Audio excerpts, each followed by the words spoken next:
Hello everyone.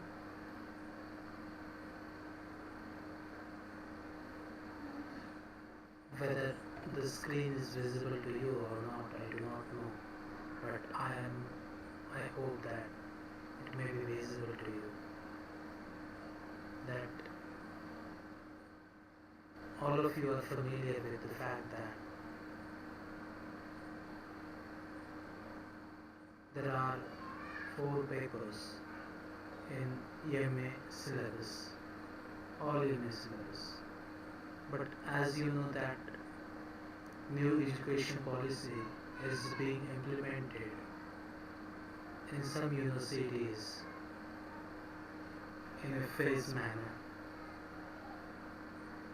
and in the first phase it is introduced, meaning that new education policy is introduced to postgraduate age students. Earlier there were 4 papers, now there are 6 papers, and there is no major change in it, but the major change is in papers. Earlier there were 4 papers, now there are 6 papers. In the same way, there was in the last year, we know that syllabus of EMA English of Bamboo University was changed. Paper is were poetry, language orientation, English grammar. These 2 papers were mandatory, meaning that these were compulsory subjects, and research methodology was also compulsory subject. But now, what are the changes? Electives, there were 10 to 12 electives. Now there are only 4 alternatives. Electives papers or the optional papers, that the student have now limited choice.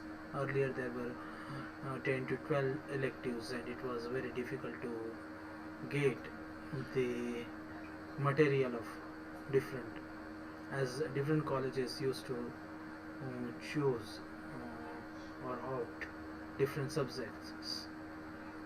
So if we say that only these 2 papers, meaning that study of an author, this paper become compulsory, and translation in practice, these 2 new papers are added now.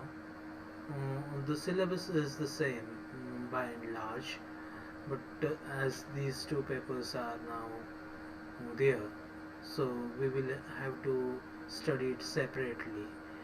Language orientation, writing skill, the varieties of English, standard English, elements of grammar, sentence element, part of speech, stative and dynamics, verb form, questions and negation.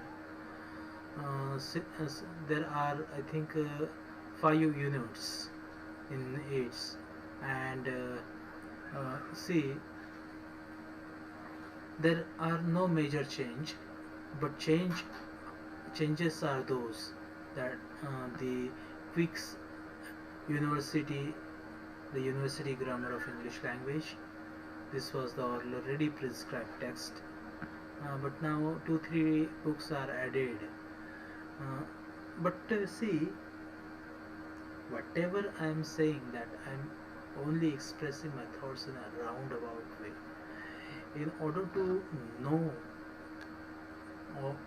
the subtleties and nuance, you have to cross verify it, because believing blindly on anything is not good thing. Because if you are to become a good researcher, you must have a critical thinking abilities, meaning that you must be a skeptic person all the time, must cross check everything. That is my expectation from you. And also, if you find there are lacunas, meaning that there is no single mistake, such kind of things I never uh, never claim that my presentation is a flawless or the immaculate, but there are chances that there may be some, and certainly there are some lacunas or deficiencies or some limitation to the lecture. So go through it and prove it that what is wrong and what is the right thing.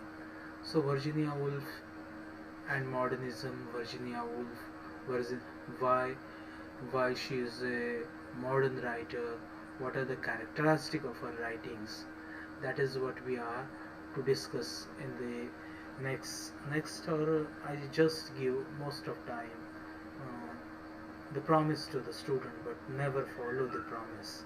Therefore don't take me seriously if I make lectures on it, then only you can take it seriously. Translation in practice, that is very interesting subject. The introduction, meaning of translation, 4 step of translation, translation and transliteration, process of translation, translation of sentences, translation of short essay, story, poem, translation of sentences, short piece of literature, poem from Marathi to English and from English to Marathi. The student is required to learn the basics of translation and translate pieces of Marathi articles, poems into English language. That is expected. There are only 3.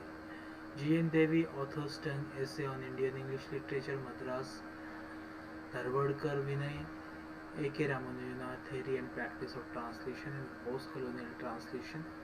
That is